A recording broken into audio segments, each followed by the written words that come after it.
सभी साथियों को मेरा प्रेम भरा नमस्कार। मैं हूं आपका होस्ट और दोस्त एसके यादव। और आज की इस वीडियो में मैं एक ऐसे राज से पर्दा उठाने वाला हूं जिसके बाद आपकी संस्था की किस्मत खुल जाएगी। शायद ये शब्द कहना कोई अतिशयोक्ति नहीं है। बिल्कुल।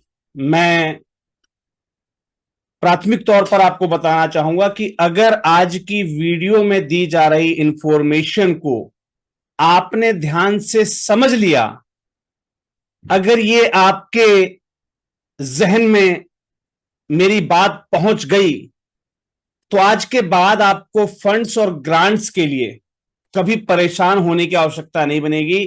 ये आपके लिए फंड्स और ग्रांट्स को खोलने का एक रास्ता बनने वाली वीडियो है। आज की वीडियो इंफोग्राफिक है। ऐसा नहीं कि मैं कोई प्रोसेस आपको समझाऊंगा तो आप वीडियो को स्किप करके देख लेंगे, लेकिन मैं फिर भी आज का फैसला आपके ऊपर छोड़ता हूं कि आपको वीडियो स्किप करके एक स्किपिंग इंफॉर्मेशन लेनी है या पूरे मुद्दे को ध्यान से समझकर और अपनी संस्था की, अपनी खुद की तकदीर को बदलना।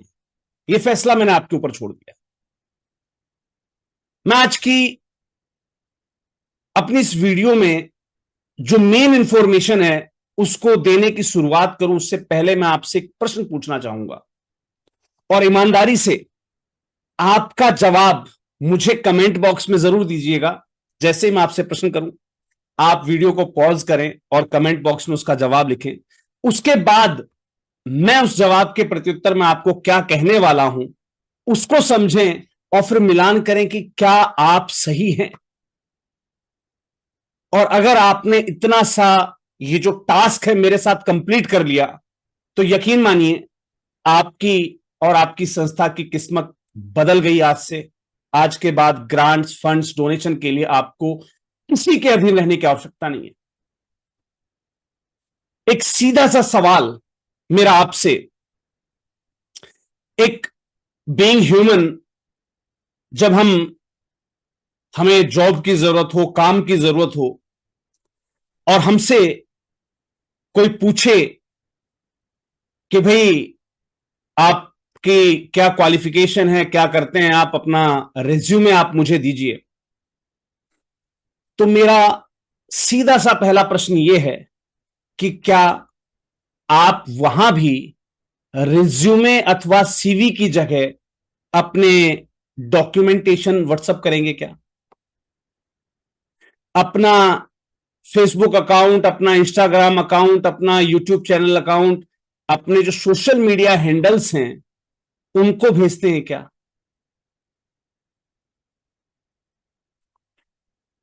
आपके प्रत्युत्तर को मैं बिल्कुल बता देना चाहूंगा। आपका जवाब होगा सर नहीं। अगर हम कहीं जॉब के लिए अप्लाई करते हैं, हम काम मांगने कहीं जाते हैं, तो हम अपना रिज्यूमे शेयर करते हैं। और जब सामने वाला व्यक्ति कहता है हाँ जी बिल्कुल, आपके रिज्यूमे के हिसाब से, आपकी क्वालिफिकेशन को देखकर, आपके एक्सपीरियंस को देखकर हमें लगता है कि आप हमारे काम के लिए, हमारे उस पोस्ट के लिए काबिल हैं, तो अब एक काम कीजिए सर, आपकी जो क्वालिफिकेशंस आपने लिखी हुई हैं, आपने जो अपना एक्सपीरियंस बताया हुआ है, इसकी आप हमें जांच करवा दीजिए, यानी कि अपने सर्टिफिकेट लेकर आ जाइए। अमूमन यही प्रोसेस होता है। से यस और no in the chat box. आपकी जो कमेंट बॉक्स है उसमें यस और नो का जवाब मुझे दे दीजिएगा।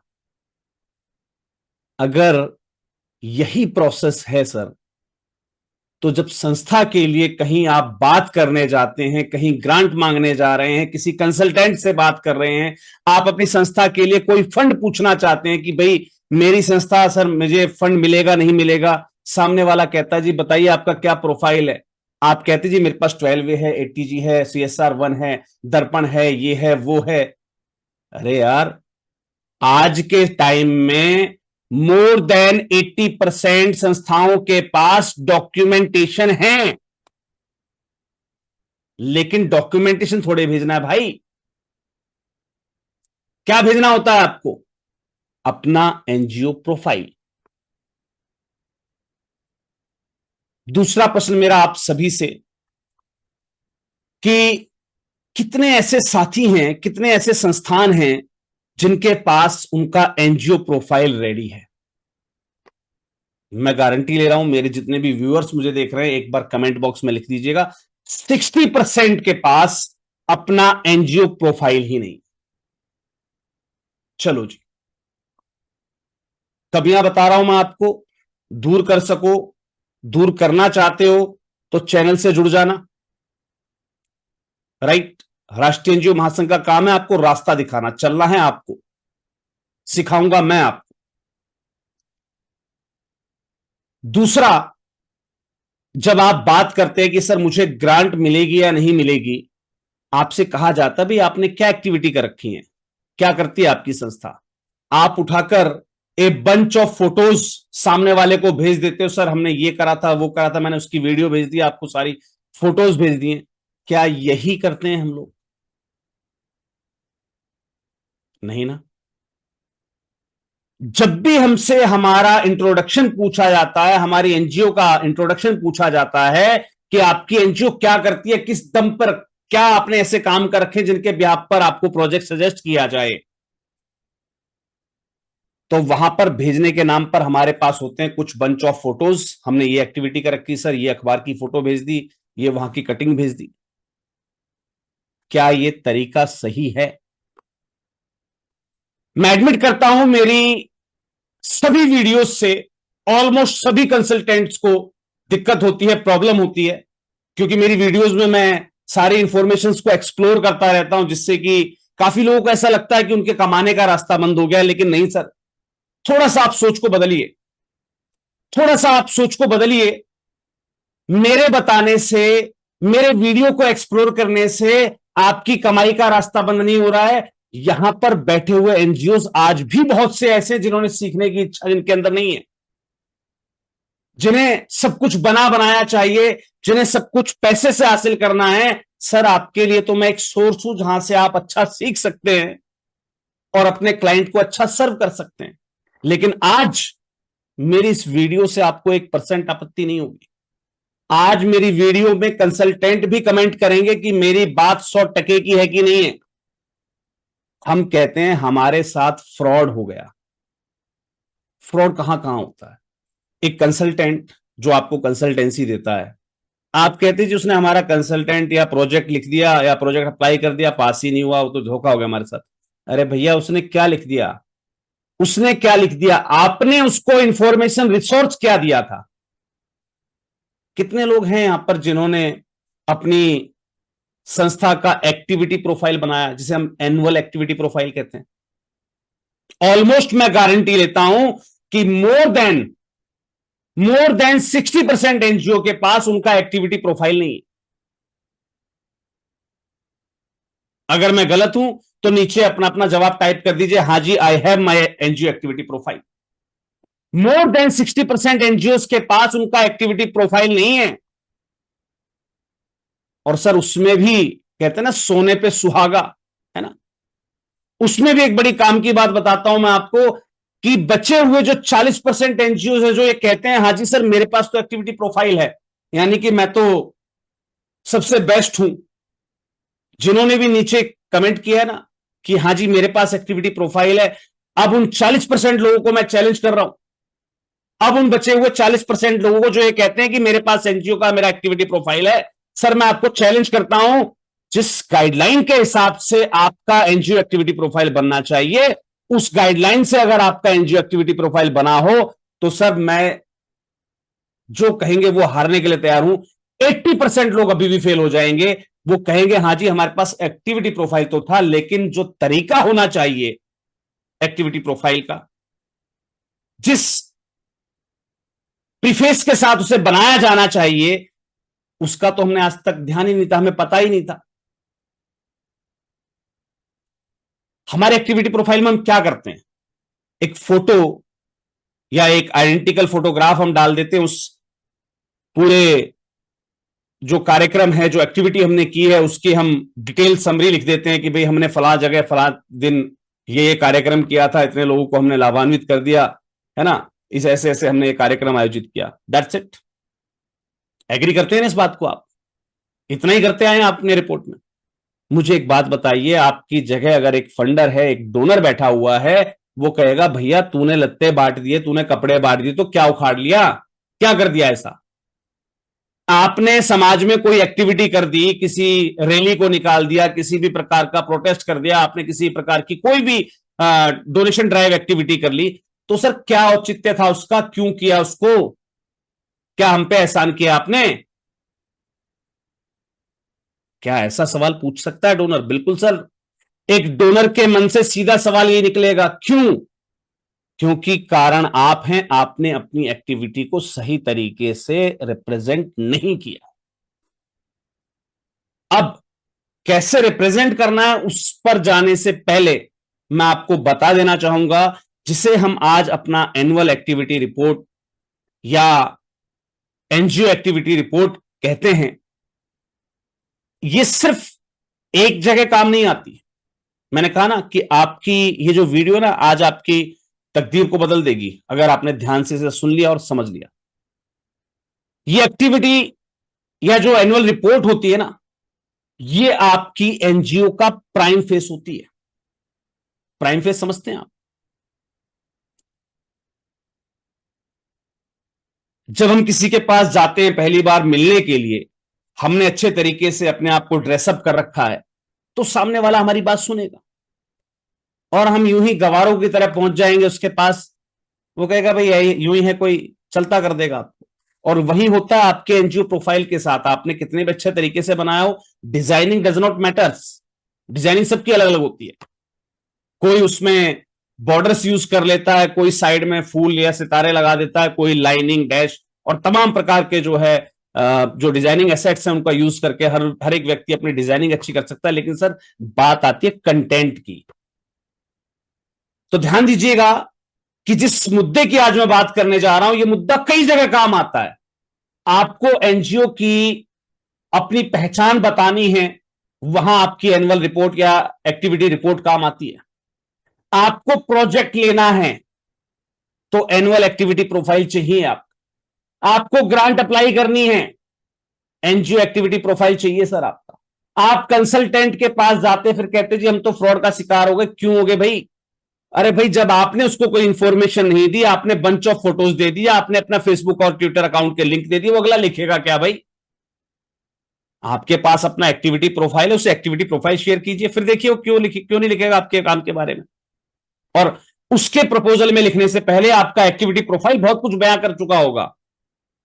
उस प्रोजेक्ट की जो आपने प्रपोजल लिखा है ना, उसकी वैल्यू बड़ी फीकी पड़ जाती है अगर आपका जो है एनुअल एक्टिविटी प्रोफाइल बहुत शानदार है तो।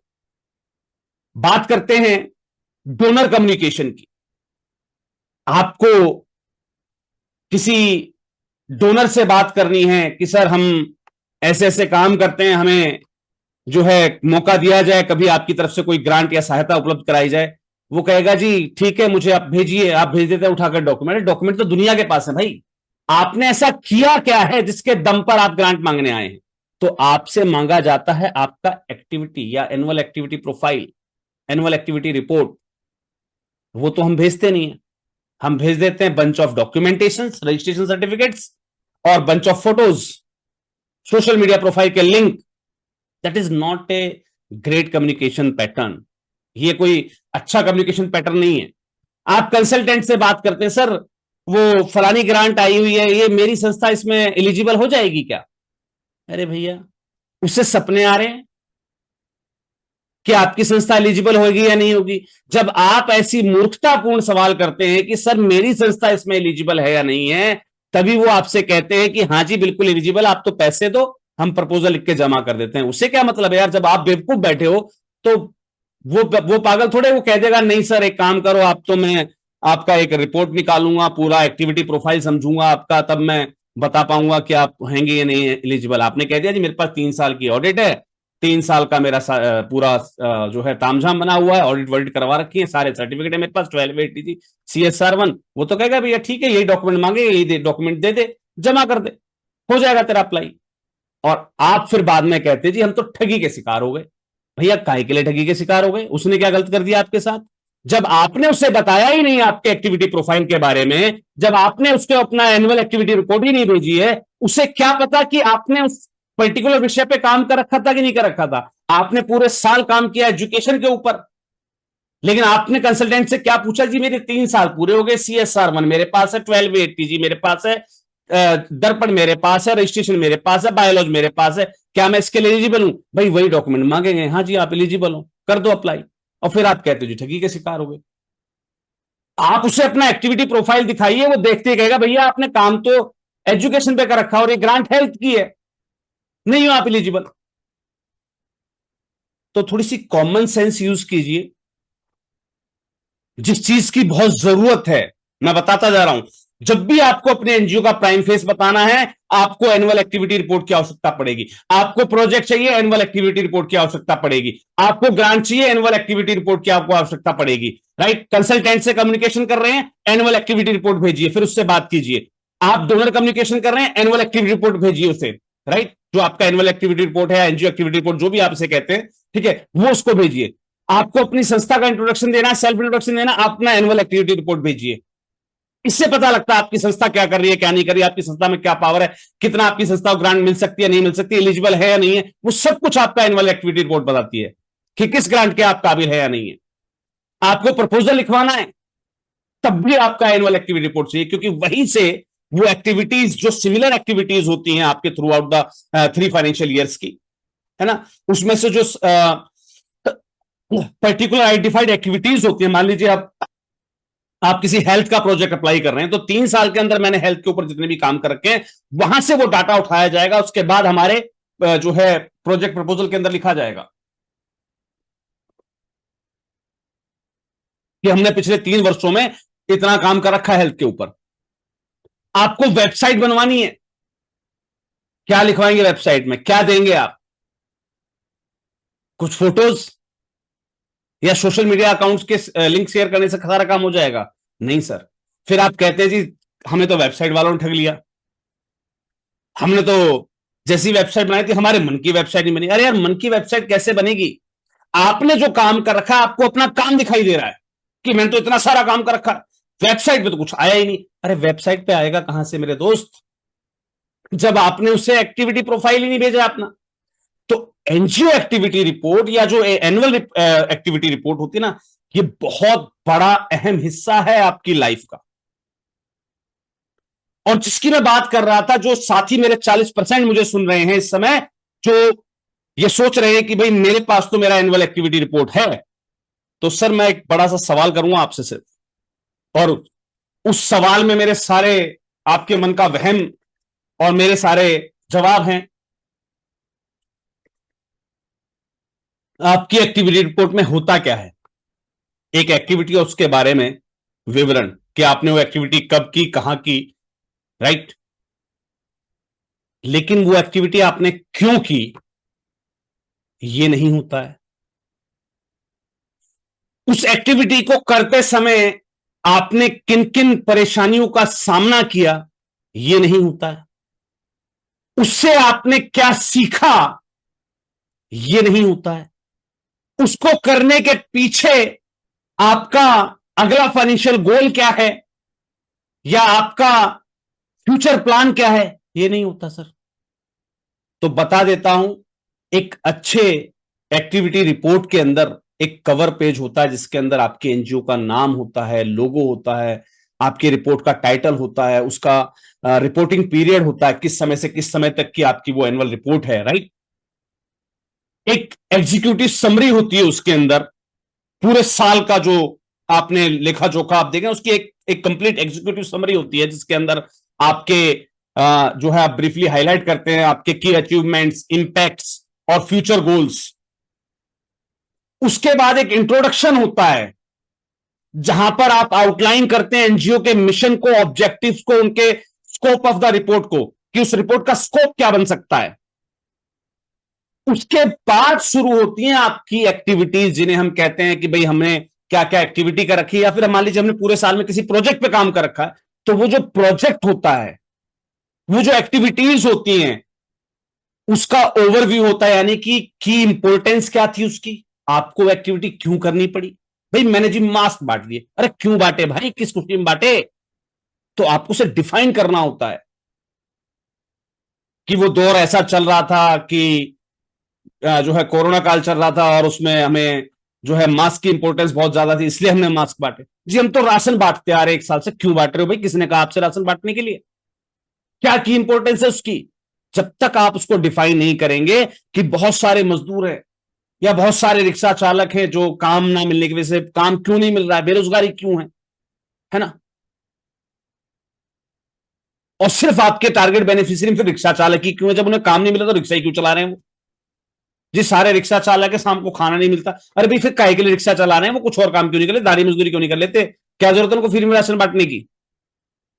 तो आपके प्रोजेक्ट की इंपॉर्टेंस क्या है, उसमें आपने क्या एक्टिविटीज की हैं, आपका गोल क्या था उस पर्टिकुलर ऑब्जेक्ट, उस प्रोजेक्ट के या उस की एक्टिविटी का जो है ऑब्जेक्टिव्स क्या रहे थे, है ना, और उसके टारगेट बेनिफिशियरीज कौन कौन थे, ये डिफाइन करना होता है। आपको डिफाइन करने होते हैं इसके की अचीवमेंट्स एंड इंपैक्ट्स, है ना, कि भाई इसके अंदर इन्वेंट्री पार्ट क्या रहा, इसमें सस्टेनेबिलिटी का क्या रोल है।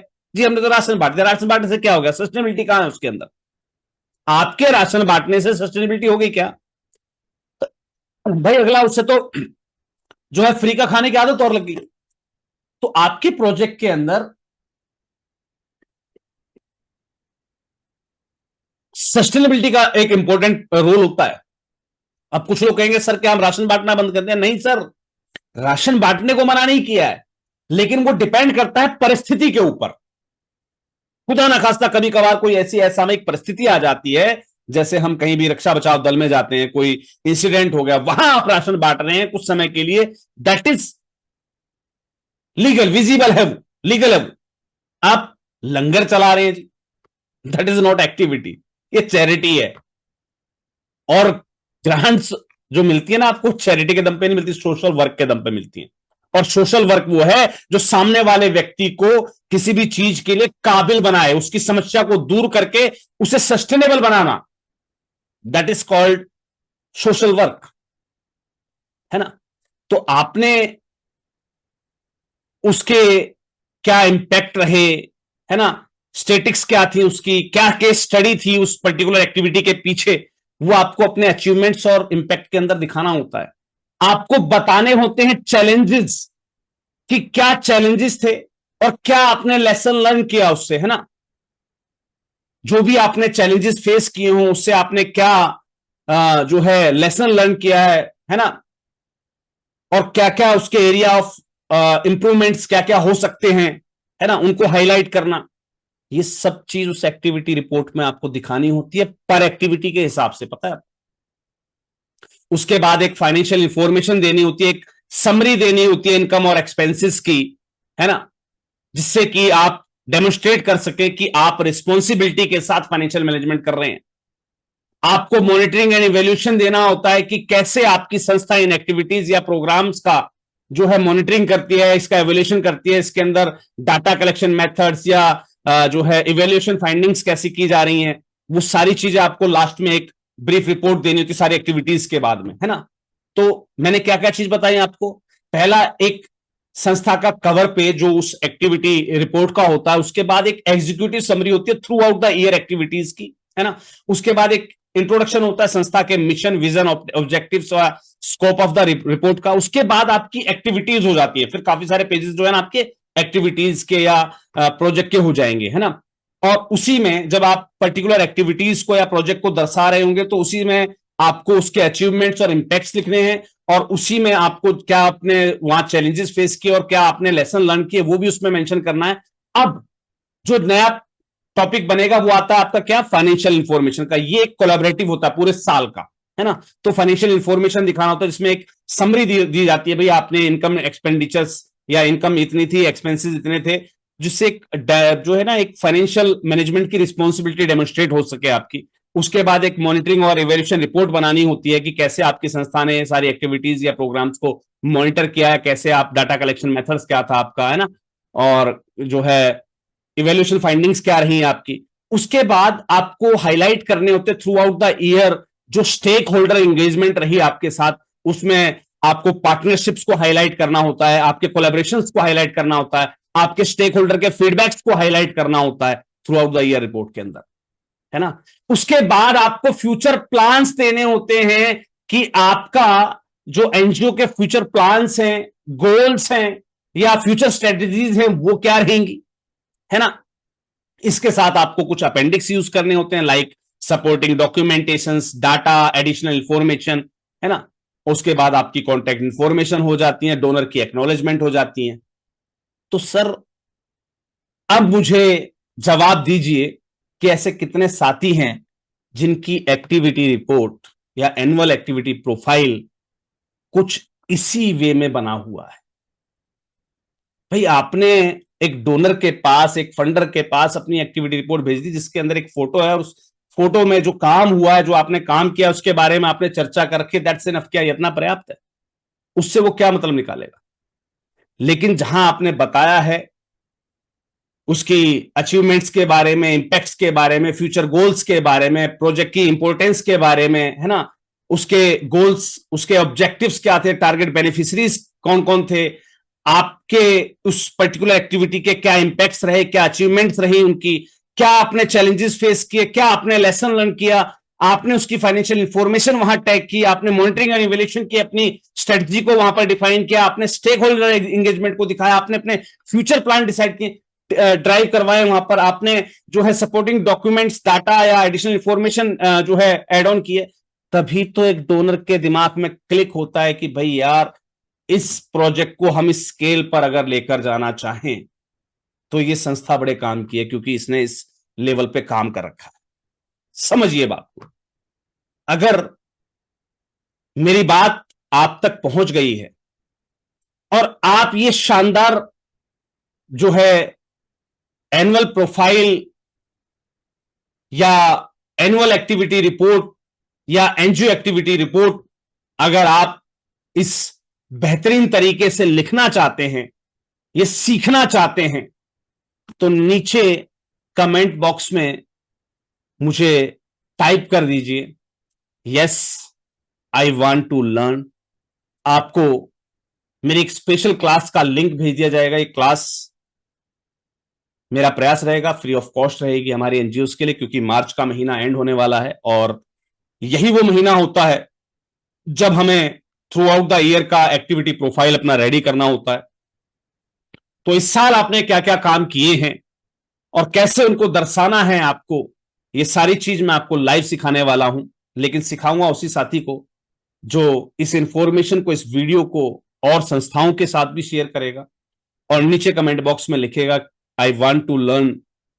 उसको वहां से आपका जो नंबर है, आपका जो हैंडल है, आपका जो यूट्यूब का जो अकाउंट है, उसके नोटिफिकेशन को जब आप चेक करेंगे, उस नोटिफिकेशन में एक कम्युनिटी लिंक के माध्यम से आपको लिंक भेज दिया जाएगा इस क्लास का, जहां मैं आपको ये प्रोफेशनल राइटिंग सिखाऊंगा। जितने भी मेरे कंसल्टेंट्स हैं जो मेरी वीडियोस को देखते हैं, सुनते हैं, आप चाहें तो बिल्कुल सर बेझिझक होकर आप इस क्लास का हिस्सा बन सकते हैं। मेरा मकसद किसी भी कंसल्टेंट के पेट पर लात मारना नहीं है। मेरा काम है एनजीओ को अवेयर करना। वो नहीं सीख रहे, कोई बात नहीं सर, आप सीखिए, आप अच्छी सर्विस दीजिए उनको, है ना, इसमें कोई बुराई नहीं है। तो मिलते हैं अपनी अगली किसी और वीडियो में नई किसी जानकारी के साथ। तब तक के लिए सभी को जय हिंद, जय भारत, धन्यवाद।